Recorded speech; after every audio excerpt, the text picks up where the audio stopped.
Hai semua, kalian pasti tahu yogurt kan? Itu loh, minuman fermentasi yang memiliki tekstur kental ataupun cair yang sangat baik untuk pencernaan kalian. Tapi, kalian tahu nggak sih, kalau sebenarnya kalian itu bisa banget bikin yogurt sendiri di rumah. Gimana sih caranya? Tapi sebelum itu, aku bakal jelasin dulu ya. Fermentasi itu sebenarnya apa sih? Fermentasi itu merupakan proses alami mikroorganisme atau bakteri dalam merubah zat nutrisi dalam makanan atau minuman, seperti karbohidrat atau zat lainnya, yang dimana senyawa tersebut dia itu akan berubah menjadi senyawa lain yang membuat makanan atau minuman itu memiliki rasa dan aroma yang khas fermentasi. Proses fermentasi ini dia tuh dilakukan untuk mengembangbiakan bakteri baik. Nah, bakteri ini tuh merupakan bakteri yang sangat baik untuk pencernaan kita. Salah satu contoh makanan fermentasi ialah yogurt. Dia berasal dari susu yang kemudian ditambahkan bakteri, dan bakteri itu akan merubah zat-zat yang ada dalam susu tersebut, kemudian membuat susu tersebut memiliki aroma dan khas yogurt. Proses fermentasi ini dilakukan untuk mengembangkan bakteri yang baik, yaitu bakteri asam laktat seperti Lactobacillus. Nah, bakteri ini tuh merupakan bakteri yang sangat baik untuk proses pencernaan kita. Nah, jadi makanan atau minuman fermentasi ini merupakan makanan atau minuman yang benar-benar baik buat kita ya. Dalam proses fermentasi, kita membutuhkan yang namanya inkubasi. Nah, inkubasi itu sebenarnya apa sih? Inkubasi ini merupakan proses yang dibutuhkan mikroorganisme untuk berkembang biak dalam waktu dan suhu tertentu. Dalam proses inkubasi, kita itu harus mempertahankan suhu penyimpanan makanan yang minuman yang akan kita fermentasi nantinya. Nah, makanan atau minuman itu kita harus letakkan di suatu tempat yang dimana suhunya itu bisa terjaga. Nah, salah satunya itu di video ini aku bakal ngelakuin inkubasi di inkubator yang sebelumnya udah aku buat. Nah, inkubator itu sebenarnya apa sih? Inkubator itu merupakan alat yang digunakan untuk mempertahankan suhu selama penyimpanan bahan. Nah, di sini tuh aku pakai inkubator yang udah aku buat sebelumnya. Buat kalian yang ingin tahu gimana caranya aku untuk membuat inkubator dengan cuma dua bahan, yaitu styrofoam dan termostat yang aku beli secara online, kalian bisa klik link yang ada di deskripsi ya. Di akhir video nanti aku bakal jelasin kalau misalnya kalian nggak punya inkubator, kalian masih tetap bisa bikin yogurt kok. Jadi, mari kita mulai. Tapi ada satu hal penting yang perlu kalian lakuin sebelum membuat yogurt, yaitu sterilisasi alat-alat kalian. Nah, sterilisasi ini digunakan untuk membersihkan alat-alat kalian dari cemaran-cemaran bakteri yang mungkin menempel di alat-alat kalian, sehingga bakal mengganggu tumbuh kembangnya bakteri dari yogurt ini. Nah, makanya sebelum kita mulai dalam buat yogurt, kita sterilisasi dulu yuk alat-alatnya. Sebelumnya, aku udah didihin air di panci besar kayak gini. Nah, kita tinggal masukin aja toples kacanya ke air yang mendidih tadi. Nah, kita itu masukin toplesnya sampai benar-benar tenggelam kayak gini ya. Jangan lupa juga sterilisasi tutup toplesnya. Dan kita biarkan sterilisasi selama 15 menit dalam keadaan kompor yang menyala. Kalau misalnya udah 15 menit, kita angkat aja toplesnya dan kita tiriskan, kemudian kita harus langsung tutup toples itu menggunakan tutup toples yang udah kita sterilisasi tadi. Ini itu untuk menghindari terjadinya kontaminasi lagi dari udara maupun kotoran yang bakal masuk ke toples itu. Nah, kita tutup aja rapat-rapat toplesnya, kemudian kita taruh toplesnya itu dalam keadaan terbalik kayak gini. Nah, di sini aku pakai susu full cream ya, tapi kalian juga bisa pakai susu apa aja untuk membuat yogurt ini. Nah, susunya itu tinggal masukin aja ke panci yang udah kita siapkan, kemudian kita panaskan sampai suhunya itu mencapai 70-80 derajat Celcius. Kenapa sih harus 70-80 derajat Celcius? Itu karena pemanasan susu ini dia tuh sebenarnya bertujuan untuk mematikan bakteri pembusuk yang kemungkinan ada dalam susu. Sehingga kalau misalnya susu ini dipanaskan, maka dia tuh bisa memperpanjang umur dari susu itu sendiri. Sedangkan kalau misalnya suhunya itu di atas 80 derajat, ada kemungkinan bahwa lemak yang ada dalam susu itu dia bakal terpecah. Sehingga kalau misalnya dia terus dipanaskan, itu tuh bakal menghasilkan tekstur yang nggak bagus. Jadi sebenarnya suhu ini merupakan faktor terpenting dalam keberhasilan pembuatan yogurt. Nah, di sini aku pakai termometer digital ya untuk memastikan kalau suhunya itu udah tercapai di 70-80 derajat Celcius. Kalau misalnya udah nyampe 70-80 derajat, kita matiin aja kompornya dan kita dinginkan sampai suhunya itu mencapai 40-45 derajat Celcius.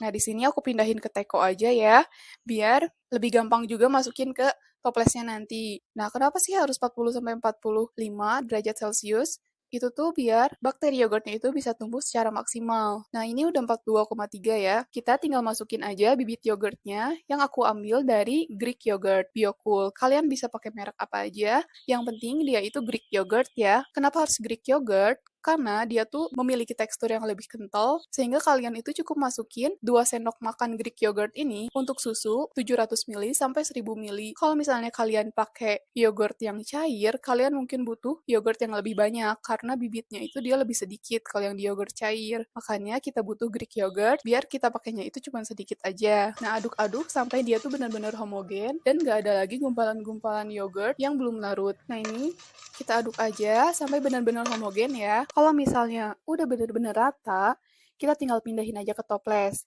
Tapi kalau misalnya dalam memindahkan susu ke toples itu, usahain gak ada cipratan-cipratan susu di pinggir toplesannya.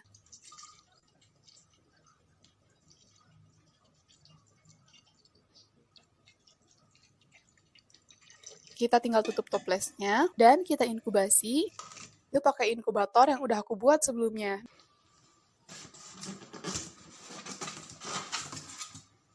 Nah, itu bentukannya kayak gini. Jadi aku buat pengaturan inkubatornya itu di suhu 43-45. Nah, kalau misalnya pakai suhu 43-45, dia itu cukup inkubasinya itu selama 7 jam.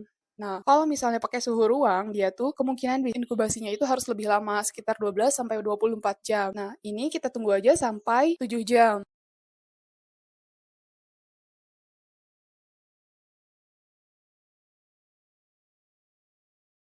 Kalau udah 7 jam, kita angkat aja dari inkubatornya dan kita lihat hasilnya bakal kayak gimana ya.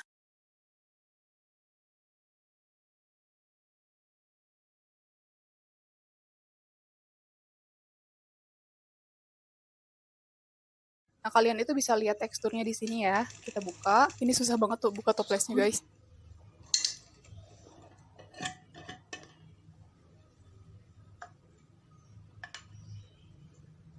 Dan kita lihat teksturnya. Nah, bentuknya tuh kayak gini. Dia tuh artinya udah jadi. Dari yang tadinya susu cair itu, dia berubah menjadi kental dan beraroma seperti khas yogurt. Nah, itu tuh menjadi kental seperti ini, dan teksturnya itu lebih mirip soft pudding gitu lah ya. Nah, ini tuh menandakan bahwa yogurtnya itu udah jadi. Dan kita bisa langsung makan ini atau kita bisa masukin ke pendingin. Kita bakal cobain gimana rasanya. Dan ternyata rasanya juga udah mirip banget sama yogurt. Rasanya itu asam, tapi dia nggak begitu asam. Jadi asamnya itu benar-benar pas dan aromanya itu benar-benar khas yogurt banget. Tapi sekarang aku mau nyobain kalau misalnya dia didiamin dalam pendingin itu dia bakal gimana. Nah, kita diemin itu selama semalaman ya. Kita lihat teksturnya. Kalau misalnya udah dimasukin ke dalam pendingin selama semalaman. Dan ternyata teksturnya itu dia lebih ngeset gitu ya. Nah, kalian itu sebenarnya bisa bikin yogurt turunannya dari sini. Yogurt turunan tuh gimana sih? Nah, tadi kan kalian udah bikin yogurt pertama ini menggunakan Greek yogurt, misalnya kayak merek Biocool yang aku pakai tadi. Misalnya aku bikin yogurt yang kedua, ketiga, keempat, kelima, dan seterusnya, aku itu bisa pakai bibit yogurt dari yogurt yang pertama. Tapi dengan aturan, bibit yang aku pakai itu dia lebih banyak dibandingkan dengan yang sebelumnya. Kayak misalnya aku pakai Greek yogurt Biocool itu untuk yogurt pertama aku pakai 2 sendok untuk 700 ml sampai 1000 ml. Nah, kalau misalnya aku mau bikin yogurt kedua menggunakan bibit yogurt yang dari yogurt pertama, maka aku akan pakai 4 sendok makan yogurt satu yang bakal aku tambahin ke yogurt 2. Nah, nanti aku bakal bikin video gimana kalau misalnya kita pakai bibit dari yogurt turunan yang pertama. Kalau kalian nggak punya inkubator, kalian masih tetap bisa bikin yogurt kok. Caranya itu sebenarnya sama aja, kayak misalnya aku bikin yogurt di video ini, tapi bedanya itu di inkubasinya. Kalau misalnya aku inkubasi, itu dilakukan di inkubator, kalian bisa ngelakuin inkubasinya itu di suhu ruang kok. Kalau misalnya aku pakai Di inkubator ini, aku setting suhunya itu di 43 sampai 45 kan. Waktu inkubasi yang aku butuhkan itu cuma 7 jam. Nah, tapi kalau kalian misalnya nggak punya inkubator, terus kalian ingin naruhnya di suhu ruang, kayak misalnya kalian naruhnya itu di open atau misalnya di tempat-tempat di rumah kalian, itu kan masuknya suhu ruang ya. Suhu ruang itu sekitar 27 atau 29-an. Nah, karena suhunya dia lebih rendah dibandingkan suhu inkubasi yang aku pakai, maka waktu inkubasinya juga dia bakal lebih lama. Kalian itu butuh waktu selama 12 sampai 24 jam. Tapi nggak apa-apa kok, kalian masih tetap bisa ngelakuin inkubasi ini di suhu ruang di rumah kalian. Nah, cukup sekian ya tutorial pembuatan yogurt ala aku. Semoga video ini bisa bermanfaat untuk kalian ya. Dan jangan lupa klik like, subscribe, share, dan komennya ya. Terima kasih telah menonton. Sampai jumpa lagi.